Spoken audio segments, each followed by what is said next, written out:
Hi guys, selection for hub YouTube channel में आप सभी का स्वागत है। अगर आप इस चैनल पर नए हैं तो सब्सक्राइब करना ना भूलें और बेल आइकन पर जाकर प्रेस करना ना भूलें ताकि आपको नोटिफिकेशन सीधे आपके मोबाइल पर पहुंचे और आप selection for hub YouTube channel का एक वीडियो मिस ना करें। चलिए आप सभी को आगे बताते हैं। हिस्ट्री पढ़ा रहा हूँ जिसको हिंदी में इतिहास बोलते हैं। इतिहास में सबसे पहला चैप्टर हम पढ़ा रहे हैं आपको एनिसेंट हिस्ट्री। एनिसेंट हिस्ट्री में पहला चैप्टर है प्राचीन भारत इतिहास के स्रोत, अर्थात कह सकते हैं कि जो हमारा प्राचीन भारत है उससे किस किस चीज़ से हमको स्रोत किस किस चीज़ से हमको प्राप्त हुआ है उसके बारे में हम जान रहे हैं। चलिए, ये प्राचीन भारतीय इतिहास स्रोत का ये पार्ट 5 नंबर है। अगर आप पार्ट 5 देख रहे हैं तो 4, 3 सब आप ज़रूर देख लीजिए। डिस्क्रिप्शन में मैं वीडियो लिंक डाल दिया हूँ, आप ज़रूर देख सकते हैं। चलिए हम लोग आप आगे पढ़ते हैं। ये सब हम आपको पढ़ा दिए हैं वीडियो नंबर 4 में। अब ए नंबर था हमको किस लेख को द्वारा प्राप्त हुआ? यूनानी रोमन लेख को द्वारा प्राप्त हुआ था। अब बी द्वारा हमको पता चलता है किस किस लेख को द्वारा। बी द्वारा पड़ता है चीनी लेखक, जिसमें पहला है फहियान है। ये चीनी यात्री हैं। गुप्त नरेश चंद्रगुप्त द्वितीय के दरबार में आए थे। इसने अपने विवरण में मध्य प्रदेश के समाज और संस्कृति के बारे में वर्णन किया है।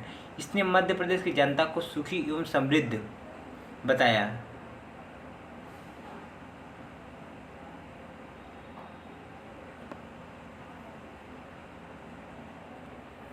किसने बताया? फहियान ने बताया। इसने बताया जो मध्य प्रदेश के लोग हैं वो सुखी एवं समृद्ध हैं। और संयुक्त ने ये 518 ईस्वी में भारत आया था। ये 518 ईस्वी में क्या आया था? भारत आया था। इसने अपने 3 वर्ष की यात्रा में बौद्ध धर्म की प्राप्तियाँ एकत्रित की। जो इन्होंने बौद्ध धर्म ने जो प्राप्त किया था उसको एकत्र कर अपने चिन्ह को दे दिया गया। ठीक है। हेनसांग यह हर्षवर्धन के शासनकाल में आए थे। किसके शासनकाल में आए थे?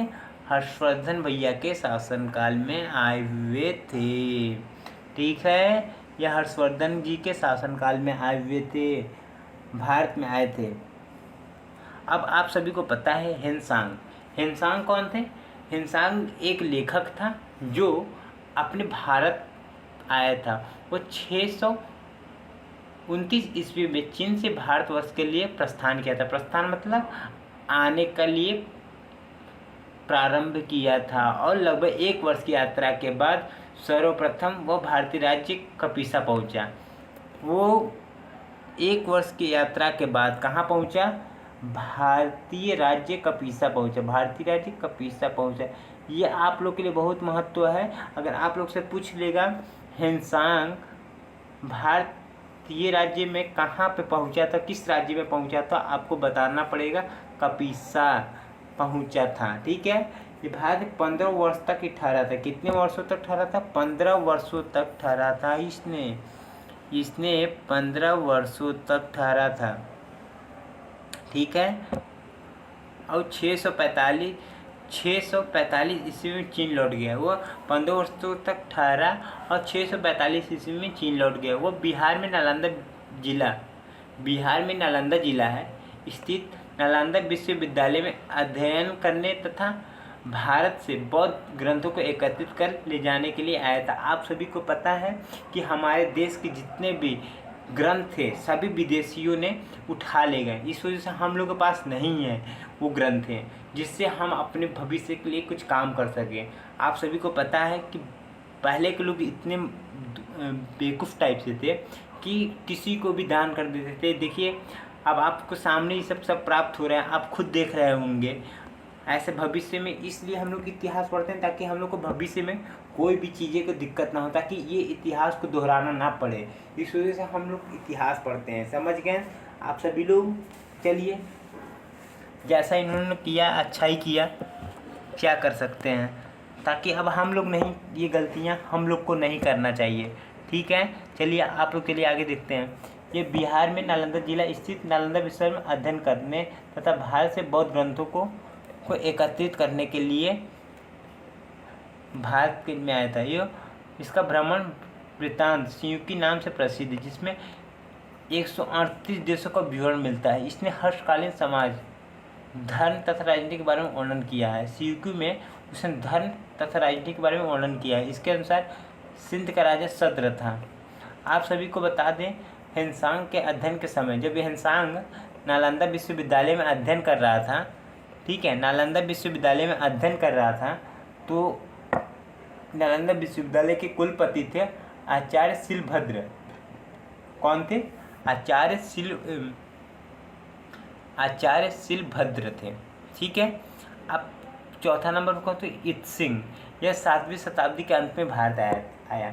इसने अपने विवरण में नालंदा विश्वविद्यालय के बारे में एवं विक्रमशिला विश्वविद्यालय तथा अपने समय के भारत का वर्णन किया। वो जो 7वीं शताब्दी में भारत का जैसा रंग रूप था, इत्सिंग ने उसके बारे में इन्होंने बहुत विशेष तरीके से वर्णन किया। नालंदा विश्वविद्यालय के विषय में भी काफ़ी ज़्यादा इन्होंने वर्णन किया। विक्रमशिला विश्वविद्यालय तथा अपने समय के भारत का वर्णन इन्होंने बताया। अब चलिए अरबी लेखक के द्वारा जानते हैं कि हम लोग को क्या क्या प्राप्त हुआ। ठीक है, चलिए आइए चलते हैं। अरबी लेखक में सबसे नंबर 1 पे हैं अल-बर्नी। ठीक है, यह मोहम्मद गजनबी के साथ भारत आया था। किसके साथ आया? मोहम्मद गजनबी के साथ भारत आया था। अरबी में लिखी गई इसकी कृति है किताब उल हिंद या तहरीक-ए-हिंद। आप बोल सकते हैं 3 नाम से आप बोल सकते हैं, किताब उल हिंद या तहकीक-ए-हिंद बोल सकते हैं। ठीक है, इसका मतलब होता है भारत की खोज। इसका कृतियाँ हैं भारत की खोज। आज भी इतिहासकारों के लिए एक महत्वपूर्ण स्रोत है, एक विस्तृत ग्रंथ है। ठीक है, विस्तृत ग्रंथ है जो धर्म और दर्शन, त्योहारों, खगोल विज्ञान, कीमिया, रीति रिवाजों तथा प्रथाओं, सामाजिक जीवन, भार तौल तथा मापन। ठीक है, भार तौल तथा मापन विधियों, पूर्त कला, कानून, मापतंत्र, विज्ञान आदि विषयों के आधार पर आरसी अध्यायों में विभाजित है। इसमें राजपूत कालीन समाज, धर्म, रीति रिवाज आदि पर सुंदर प्रकाश डाला गया है। और दूसरा नंबर इब्न बतूता। इसके द्वारा अरबी भाषा में लिखा गया है उसका यात्रा वृत्तांत, जिसे रिहला कहा जाता है। रिहला, ठीक है, आपको बता दें कि जो रिहला है आप ये बहुत ही महत्वपूर्ण है। ठीक है, आप इसको ज़रूर देखिएगा और इसको आप नोट डाउन जरूर कर लीजिएगा। ठीक है, इसके बाद क्या, 14वीं शताब्दी में भारत उपमहाद्वीप के सामाजिक तथा संस्कृत जीवन के विषय में बहुत ही प्रचुर तथा सबसे रोचक जानकारी देता है। यह 1333 ईस्वी में दिल्ली पहुंचने पर इसकी विद्वत्ता से प्रभावित होकर सुल्तान मोहम्मद बिन तुगलक ने उसे दिल्ली का काजी बनाया। ठीक, काजी यानी न्यायाधीश नियुक्त कर दिया गया। ठीक है, अब अन्य लेखक में है तारानाथ। यह एक तिब्बती लेखक थे। ये तारानाथ ये तिब्बती देश के लेखक थे। इसने तंगयूर नामक ग्रंथ की रचना की। इसने भारतीय इतिहास के बारे में जानकारी मिलता है। ठीक है, अन्य लेखक में दूसरा नंबर मार्को पोलो। यह 13वीं शताब्दी के अंत में पांड्य देश की यात्रा पर आया था। इसका विवरण पांड्य इतिहास के अध्ययन के लिए जरूरी है। अगर आप पांड्य देश की यात्रा पर आया था और अगर आपको पांड्य इतिहास के बारे में अध्ययन करना है तो आप मार्को पोलो के बुकें आप पढ़ सकते हैं। पुरातत्व संबंधित साक्ष्य से मिलने वाली जानकारी। अब पुरातत्व संबंधित साक्ष्य से मिलने वाली जानकारियाँ आप देखते हैं। 1400 ईसा पूर्व के अभिलेख। ठीक है, बोगाज कोई एशिया माइनर से वैदिक देवता मिस्र, वरुण, इंद्र और नासत्य अश्वनी कुमार के नाम मिलते हैं। नासत्य को अश्वनी कुमार के नाम से भी जानते हैं। ये आप नोट डाउन कर लीजिएगा। ठीक है, मैं क्विज वाले को बोल रहा हूँ, आपको पता है ना। जितने आपको ग्रीन कलर से किया हुआ है आप इस सभी को नोट डाउन कर लीजिएगा। ना तो आपको बाद में ये ना कहना पड़े कि सर ने कुछ बताया नहीं। ठीक है, आप सभी लोग ध्यान से नोट डाउन कर लीजिएगा। हम चाहते हैं कि जितने भी स्टूडेंट हों हमारे, वो ज़्यादा से ज़्यादा इस पर आएँ और अपने दोस्तों को शेयर करें, ताकि आप दोस्तों को ज़्यादा से ज़्यादा इतिहास पढ़ने का मौका मिले और हमको भी अच्छा लगेगा जब अगर आप लोग इस पे पढ़ेंगे। तो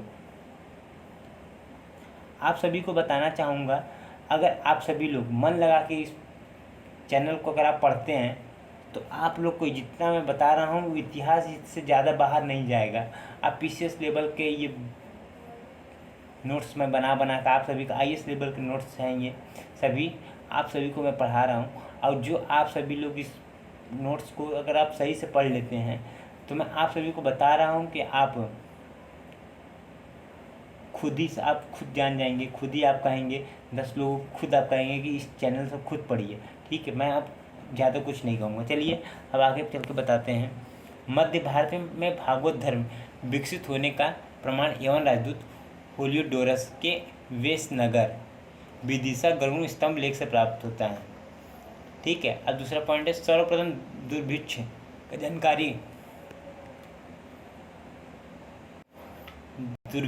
का जानकारी देने वाला अभिलेख सौगोरा अभिलेख है। इसको भी आप नोट डाउन कर लीजिएगा, नहीं तो आप भी कहेंगे कि नोट डाउन नहीं की। ये भी मोस्ट पेपर एग्जाम के लिए बहुत ही इम्पोर्टेंट है। ठीक है, सर्वप्रथम भारतवर्ष का जिक्र हाथी गुम्फा अभिलेख में है। भारतवर्ष का जिक्र, ठीक है, हाथी गुम्फा अभिलेख में है। आप इसको भी नोट डाउन कर लीजिए। ये सब इम्पोर्टेंट है, जितने भी मैंने आपको लिखवाया सभी बहुत ही इम्पोर्टेंट है। आपको हम बता नहीं सकते कितनी इम्पोर्टेंट है। सर्वप्रथम भारत पर होने वाले हुण आक्रमण की जानकारी भीतरी स्तंभ लेख से प्राप्त होती है। भीतरी स्तंभ लेख से प्राप्त होती है। आप ये भी इम्पोर्टेंट है। ये जितने भी है क्वेश्चंस हैं सभी आप लोग के लिए बहुत ही इम्पोर्टेंट है। आप लोग प्लीज़, आप लोग से मेरा रिक्वेस्ट है कि आप लोग नोट डाउन कर लीजिए, जिससे आप कभी भी कह सकते हैं किसी भी लोगों के सामने कि मैं इस चैनल से पढ़ा था और मैं इस चैनल से पढ़ूँ। आप सभी को बहुत फ़ायदा करेगा। सिलेक्शन पूरा आप यूट्यूब चैनल से अगर आप पढ़ते हैं तो आप विश्वास मानिए, आप लोग को सिलेक्शन लेने से कोई नहीं रोक सकता। चलिए, सती प्रथा का पहला लिखित साक्ष्य एरन अभिलेख शासक भानुगुप्त से प्राप्त होता है। ये भी बहुत इंपॉर्टेंट है। ये आप लोग एग्जाम के लिए बहुत ज़्यादा कह नहीं सकते, वेरी मोस्ट इम्पॉर्टेंट प्रश्न क्वेश्चंस हैं। इस सब से क्वेश्चंस काफ़ी बनते हैं। लोग यही सब छोटी छोटी चीज़ों को भूल के आ जाते हैं, बड़ी बड़ी चीज़ों पे आप लोग बड़े लोगों को ये चैनल को देखते हैं, हाँ, उस पर आप जाकर पढ़ते हैं और छोटी छोटी चीज़ें बताते नहीं हैं, आप उसी में मिस्टेक कर जाते हैं। ठीक है, आप छोटी छोटी चैनलों को देखिए, इससे पढ़िए। इन लोग काफ़ी मेहनत करते हैं और उन लोग अच्छे से सब कुछ बताते हैं, तो ज़रूर आप लोग इसको देखिए। ठीक है, अब आगे देखते हैं। रेशम बुनकर की श्रेणियों की जानकारी मत सौर अभिलेख से प्राप्त होता है। रेशम बुनकर की श्रेणियों की जो जानकारी मिलता है मत सौर अभिलेख से प्राप्त होता है। नोट, अभिलेखों का अध्ययन एम्पीग्राफी कहलाता है। जो अभिलेखों का जो अध्ययन करता है उन सभी को एम्पीग्राफी कहलाते हैं। इसको भी मैंने नोट कर दिया है आप लोग, ताकि लिख लीजिएगा, याद कर लीजिएगा, पढ़ लीजिएगा। एग्जाम देने से पहले आप इसको जरूर पढ़ लीजिएगा। कश्मीरी नौपाषाणी प्रस्थल को बुर्जहोम में गर्तवास का साक्ष्य मिला है। गर्तवास है गड्ढा घर का साक्ष्य मिला है। गर्तवास का मतलब होता है गड्ढा घर का साक्ष्य मिला है। इनमें उतरने के लिए सीढ़ियाँ होती हैं, जो गर्तवास में उतरने के लिए सीढ़ियाँ बनी थी। ठीक है, इसको भी आप नोट कर लीजिएगा। हम चाहते हैं कि आप लोग को सब कुछ अच्छे से पहुँचे, और आप लोग इतना लापरवाही करेंगे तो काम कैसे चलेगा। ठीक है, हमको लगता है कि आप लोग के लिए ऑनलाइन स्टिक के प्रयोग करना पड़ेगा। ठीक है, इस वजह से आप सभी को मैं यही चाहता हूँ कि आप लोग सही से मन लगा कर पढ़ें, ताकि हमारे यूट्यूब चैनल को भी नाम रोशन करें और हम पढ़ा रहे हैं, आप मेरा भी नाम रोशन करें। ठीक है, और अपने माँ बाप का भी, सबसे पहले आप अपने माँ बाप का ही नाम रोशन करेंगे। ठीक है, आप माँ बाप का नाम रोशन करेंगे और देश को ऑटोमेटिक रोशन होगा। ठीक है दोस्तों, आप सभी को मैं बताना चाहूँगा कि ये जितने भी नोट्स आपको लिखवाए हैं बहुत ही इम्पोर्टेंट है एग्ज़ाम की तरह से। अगर आप आर का भी एक एग्ज़ाम दे रहे हैं, पीसीएस लेवल के एग्ज़ाम्स आप दे रहे हैं, तो वो इसमें से क्वेश्चन जरूर पूछे जाते हैं। अगर आप पढ़ लीजिए, अगर इसमें से क्वेश्चन नहीं फंसते हैं तो आप कमेंट में जो कहेंगे वो करने के लिए तैयार है, ठीक है। आप लोग खुद देखिए। चलिए इसको भी नोट डाउन कर लीजिए। प्राचीनतम सिक्कों का आहत सिक्के कहा जाता है। जो प्राचीनतम सिक्के होते हैं इनको आहत सिक्के बोलते हैं। इसको भी नोट डाउन कर लीजिए। इसी को साहित्य में कांसापर्ण कहा गया है, कांसापर्ण कहा गया, ठीक है। इसको भी आप नोट डाउन कर लीजिए, ठीक है। इसको भी आप नोट डाउन कर लीजिए। हम चाहते हैं कि आप लोग को सभी चीज़ आप लोग को प्राप्त हो, जितना ज़्यादा हो सके। मैं अपने तरफ से मेहनत कर रहा हूँ, आपको उतना ही। एक भी चीज़ें आप लोग को इतिहास में नहीं छोड़ेंगे, आपको पूरा पढ़ाएंगे, ठीक है। चलिए आपको देखिए, सर्वप्रथम सिक्कों पर लेख लिखने का कार्य यवन शासकों ने किया था। जो सिक्कों पर जो लेख लिखा जाता था उसको किसने स्टार्ट किया था? यवन शासकों ने किया था। समुद्रगुप्त की वीणा बजाती हुई मुद्रा वाले सिक्के से उसका संगीत प्रेम होने का प्रमाण मिलता है, ठीक है। समुद्रगुप्त की वीणा बजाती हुई मुद्रा वाले सिक्कों से उसके संगीत प्रेम होने का प्रमाण मिलता है। अरकमेंडू से रोमन सिक्के मिलते हैं। अरकमेंडू से रोमन सिक्के मिलते हैं। अरकमेंडू कहाँ? पुंडुचेरी के निकट, ठीक है। नोट, सबसे पहले भारत का संबंध बर्मा, स्वर्ण भूमि, वर्तमान में म्यांमार, माल्या, स्वर्णद्वीप, कंबोडिया, कम्बोज और जावा द्वीप से स्थापित हुई है, ठीक है। महत्वपूर्ण अभिलेख हैं, जिसमें से अभिलेख हाथी गुफा अभिलेख, तिथि रहित अभिलेख, कलिंग राज खारवेल से, जूनागढ़ रुद्र दामन से, ठीक है। नासिक अभिलेख जो प्राप्त होते हैं, शासक थे गौतमी बलश्री, ठीक है। प्रयाग स्तंभ लेख थे, शासक था समुद्रगुप्त। एल्होल अभिलेख थे, पुलकेशित सेकेंड, वो शासन थे। मनसेर अभिलेख मालवा नरेश यशोवर्मन के शासक में था। ग्वालियर अभिलेख प्रतिहार नरेश भोज के शासक काल में था। भीतरी एवं जूनागढ़ स्कंदगुप्त के शासक काल में था। और देवपाड़ बंदाल शासक विजय सेन के शासक काल में था। दोस्तों आप सभी को मैं बताना चाहूँगा कि आपको ये वीडियो पूरा अंत तक देखना है। अगर आप सभी को अगर ये वीडियो अच्छा लगा है तो कमेंट करना ना भूलें, और कमेंट करना ना भूलें, और जो भी क्वेश्चन हो आप हमको ज़रूर बताइए, ठीक है। चलिए ये पार्ट 5 आप लोगों को ख़त्म हो गया है, और कुछ दिन में आपको नेक्स्ट वीडियो डाल दिया जाएगा। सेकेंड लेक्चर नंबर सेकेंड रहेगा। ये वीडियो नंबर पार्ट 5 था। अब lecture number chapter number second आएगा, जिसमें आप सभी को पढ़ाया जाएगा, ठीक है। जिसमें से आप सभी को अगर और भी इसमें से जानकारी चाहिए तो ज़रूर आप हमको कमेंट करके बता सकते हैं, ठीक है। और ज़्यादा से ज़्यादा लोगों को शेयर करें। एक व्यक्ति अपने 10 दोस्तों के पास शेयर करें, और इन लोग को भी बेचारे सही से पढ़ सके, ठीक है। चलिए धन्यवाद, थैंक यू।